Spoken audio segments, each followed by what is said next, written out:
라는 제목으로 하나님의 귀한 말씀을 함께 나누도록 하겠습니다. 우리가 파송한 선교사님도 계시고요, 또 여러 선교사님들이 많이 계시지만 제가 알고 있는 선교사님 중에 우간다에서 사역을 하고 계시는 몇 분의 선교사님을 소개하려고 합니다. 종종 선교 편지를 받아보곤 하는데요, 첫 번째 선교사님은 두 분 다 우간다 선교를 하고 계세요.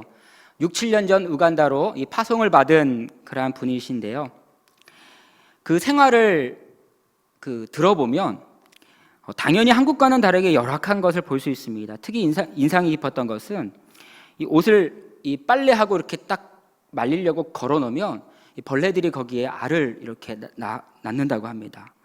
어떠한 벌레들이 옷에 알을 낳아놔서 나중에 이 옷을 입으면요, 이 알에서 부화를 해서 이 벌레들이 살을 파고 들어가서 살 속에 이렇게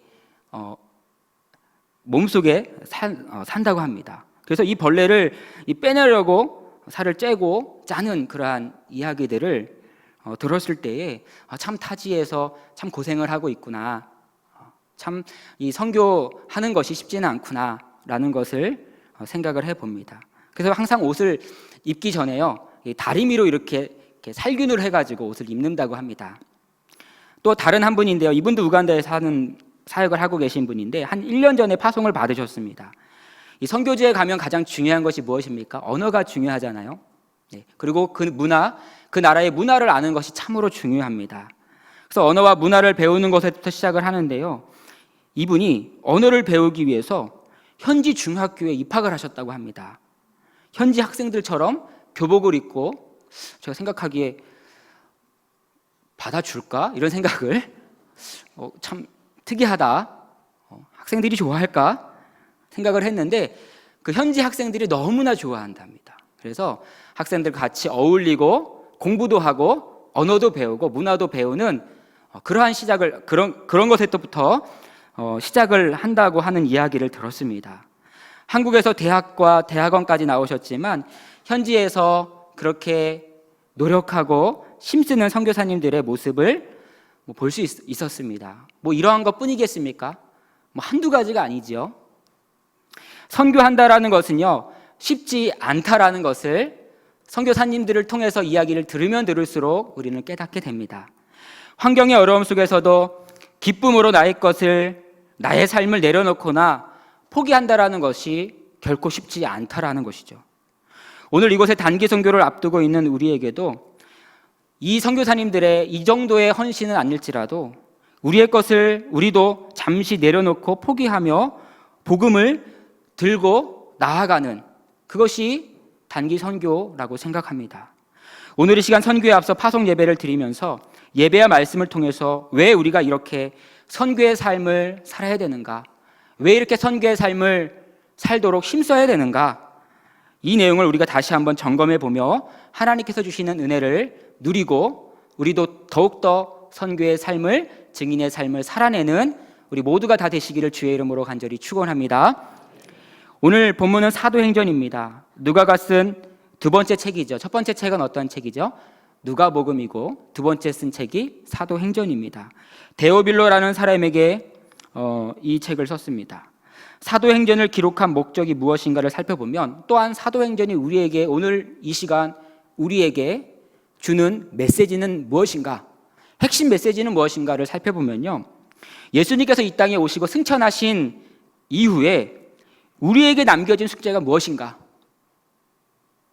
우리를 하나님의 나라의 일꾼으로 동역자로 초대하고 있다라는 그 사실을 알려주려고 쓴 책이 바로 사도행전입니다. 그런데 하나님의 일꾼은 그냥 되는 것입니까? 그것이 아니라 예수님께서 뭐라고 얘기하시냐면 약속된 것을 기다리라, 오실 성령님을 기다리라 라고 말씀하고 있습니다. 그래서 오늘 말씀 우리가 6절부터 읽었는데요, 오실 성령님을 기다리며 제자들이 모였습니다. 이때는 예수님께서 승천하시기 바로 전 이야기인데요, 6절을 보면 제자들이 예수님께 이렇게 묻습니다. 저희들이 모였을 때 예수께 여짜와 가로되 주께서 이스라엘 나라를 회복하심이 이때입니까? 이렇게 물어요. 6절 보면요, 제자들이 묻습니다. 예수님, 이스라엘 나라를 회복하심이 이때입니까? 예수님께서 부활하시고 이들이 아마 들떠 있었을 거예요. 예수님이 이제 회복하시려는가 보다. 예수님께서 예루살렘을 떠나지 말고 약속하신 것을 기다리라고 이렇게 하시니까 아직도 예수님의 본 의미를 깨닫지 못하고 나름대로 해석을 했던 것 같습니다. 제자들은 이때까지도 이스라엘이 정치적으로 로마에게서 회복될 수 있을 것이라고 생각하는 사람들이 있었던 것 같아요. 예수님을 지금 로마의 지배 상태에서 독립시켜줄 그러한 구원자로 바라보았다라는 것입니다.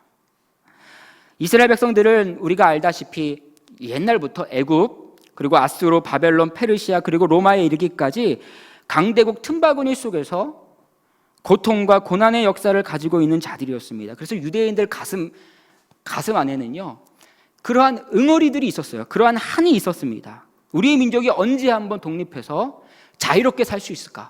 이러한 응어리가 있었다라는 거예요. 이 복된 나라를, 하나님의 이 나라를 자유롭게 하여 우리 후손들에게 언제쯤 물려줄 수 있을까? 이러한 응어리가 있었다라는 겁니다. 이것이 민족의 숙제였습니다. 그래서 이들이 예루살렘에서 기다리라라는 예수님의 명령을 듣고 또다시, 예전에도 그랬는데 또다시 이제 이스라엘 나라가 회복될 때가 왔구나. 하나님이, 예수님이 회복시켜 주시겠구나.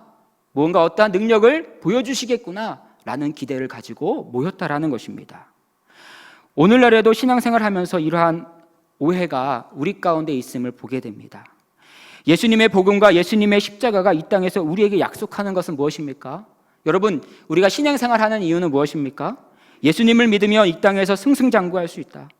잘 나갈 수 있다. 이것이 가장 큰 복으로 여기는 복음에 대한 잘못된 오해로 교회를 찾고 있지는 않습니까? 그러한 마음으로 우리가 신앙생활하고 있지는 않습니까?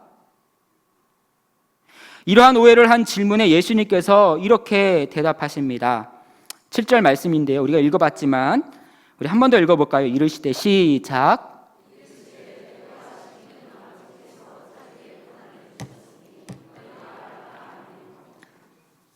8절 읽어볼까요? 시작. 오직 성령이 너희에게 임하시면 너희가 권능을 받고 예루살렘과 온 유대와 사마리아와 땅끝까지 이르러 내 증인이 되리라. 아멘. 오늘 7절과 8절의 말씀을 정리해보면 이겁니다. 너희들은 알 바가 아니라는 거예요.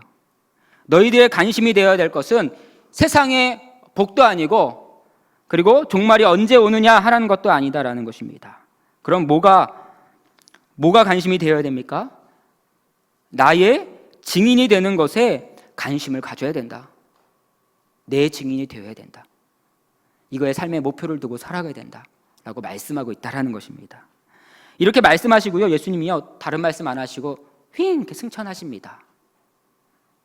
우리에게 숙제를, 제자들에게 숙제를요 던져주시고 승천하셨다라는 것이죠.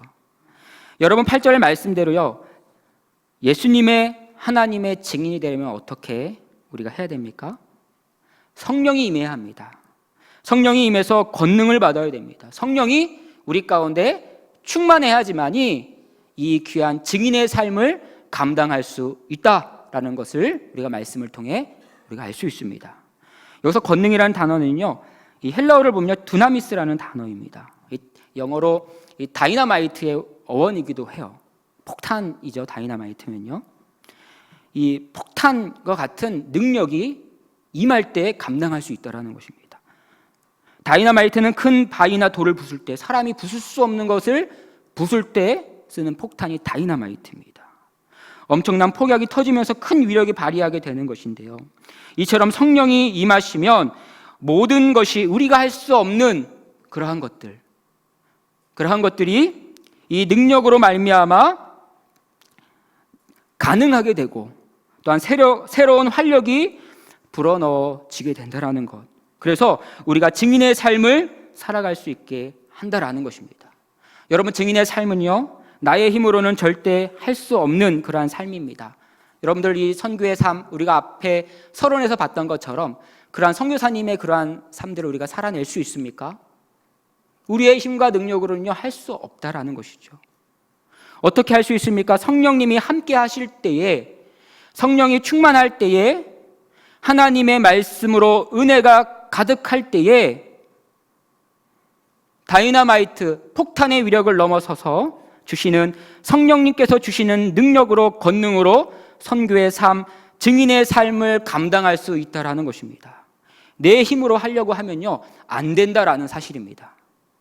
그래서 우리가 선교를 할 때 우리의 힘과 재능과 우리의 물질도 중요할 때도 있지만 모든 것을 성령님께 맡기며 말씀과 기도의 능력으로 나아가야 될 줄로 믿습니다.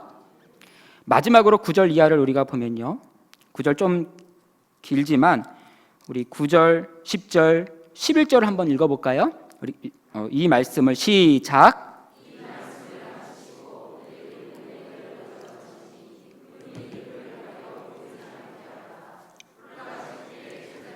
자세히 하늘을 쳐다보고 있는데 흰옷 입은 두 사람이 그들 곁에 서서 이르되 갈릴리 사람들아 어찌하여 서서 하늘을 쳐다보느냐 너희 가운데서 하늘로 올려지신 이 예수는 하늘로 가신 본 그대로 오시리라 하였느니라. 아멘. 예수님께서 승천하시는 모습을 보면서요, 제자들이 하늘만을 이렇게 쳐다보고 있었습니다. 얼마나 당황했을까라는 생각을 해봅니다. 신기하기도 하면서 참 당황한 그러한 제자들의 모습을 우리가 상상해 볼 수 있습니다. 그때 흰옷 입은 두 사람이요, 두 천사죠, 제자들을 책망합니다. 이 갈릴리 사람들아 어찌하여 서서 하늘을 쳐다보고 있느냐. 그 예수님께서 하늘 가심 본 그대로 오시리라, 이렇게 이야기하고 있습니다. 곧 재림하게 될 것을 말씀하며 이 제자들을, 이 갈릴리 사람들을 책망하고 있는 것을 우리가 보게 됩니다. 어떻게 보면 마치 이러한 상황인 것 같아요. 이 상황이 우리가 학교를 다닐 때에 시험을 보지 않습니까? 시험을 볼 때 시험을 나눠주는 사람이 있고요, 마지막에 시험지를 걷어서 채점하는 사람이 있습니다.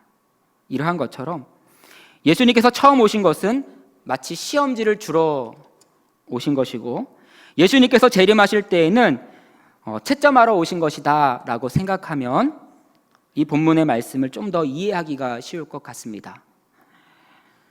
그렇다면 오늘 본문에서 시험지를 받아든 제자들이 이제 무엇을 해야 될까요? 여러분들 시험 받으면, 시험지를 딱 받으면 어떻게 하시죠? 시험지에 이름을 써야 되잖아요. 그렇죠? 그리고 문제 하나하나를 빨리 풀어야 돼요. 시간이 없기 때문에 빨리 이렇게 풀어내야 합니다. 멍 때리면 안 됩니다. 내가 지금 나의 삶의 터전에서 무엇을 해야 되는가 빨리 파악하고 해 나아가야 된다라는 것이죠. 흰옷을 입은 두 천사가 멍 때리고 있는 이 갈릴리 사람들을 책망하고 있는 겁니다. 이 갈릴리 사람들아 어찌하여 서서 하늘을 쳐다보고 있느냐. 니들이 보고 있는 예수는 하늘로 가신 본 그대로 오시리라. 빨리 시험지 풀라는 거예요. 오늘 우리도 마찬가지입니다. 예수님께서 재림하시기까지 우리가 해야 할 일은 무엇입니까? 오늘 본문을 통해서 우리가 깨닫는 것은 무엇입니까? 증인의 삶을 살아내는 것입니다. 선교의 삶을 살아내는 것입니다. 모든 것을 다 때려치우고 아프리카로 가는 것만이 선교의 삶은 아닙니다. 오늘 우리가 미얀마로, 태국으로, 라베도로, 보성 평안교회로 단기 선교를 가는 것, 증인의 삶을 살기로 다짐하며 오늘 이 시간 결단하는 것, 이것도 증인의 삶을 살아가는 것입니다. 그리고 우리의 삶의 터전 속에서도 증인의 삶을 살도록 힘쓰는 것, 이것도 바로 선교의 삶이라고 할 수 있습니다.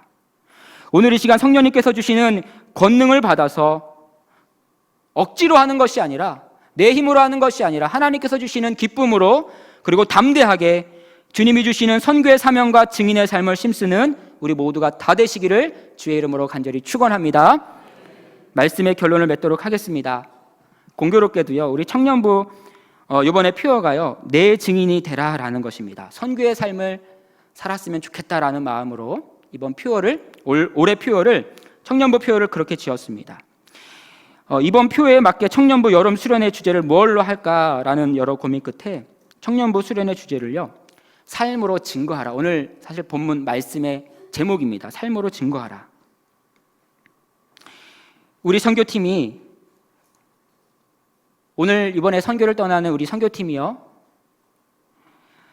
각 지역에서 삶으로 예수 그리스도를 증거하는 선교팀이 되기를 주의 이름으로 간절히 축원합니다. 모든 성도님들의 삶의 터전 속에서 삶으로 예수 그리스도를 증거하는 우리 성도님들 되시기를 주의 이름으로 간절히 축원합니다. 증인이 되는 것은 무엇인가? 라는 고민에서 예수님의 증인이 된다라는 것은 나의 삶으로 보여주는 것이구나, 삶을 통해 증거해 나가는 것이구나 라는 생각을 해보았습니다. 이와 같은 맥락으로 지난주 이 베트남 교회 담임 목회를 하고 계시는 목사님께서 오셔서 선교 세미나를 우리가 지난주에 들었습니다.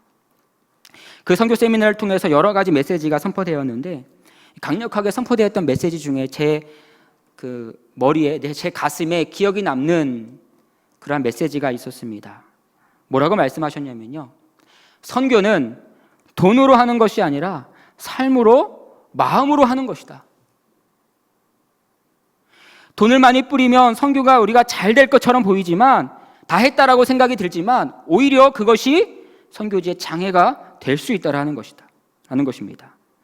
단교 선교팀이 정말 집중해야 될 것은 오늘 말씀을 통해 깨닫는 것처럼, 지난주에 선교 세미나를 통해 우리가 깨달았던 것처럼 복음의 기쁨과 은혜를 나의 얼굴과 나의 말과 행동과 삶과 마음으로 보여주고 전해주는 것이다 라는 사실을 우리가 기억하고 전하는, 이렇게 선교하는 우리 모두가 다 되시기를 주의 이름으로 간절히 축원합니다. 또한 직접 선교를 떠나지 않는 우리 귀한 성도님들도 기도로 동역해 주시고, 우리 모두도 각자의 삶의 터전 속에서 우리의 삶의 터전이 선교지다라는 생각을 가지시고 삶으로 증거하는 증인의 삶, 선교의 삶을 살아가는 우리 모두가 다 되시기를 다시 한번 주의 이름으로 간절히 축원합니다. 기도하겠습니다.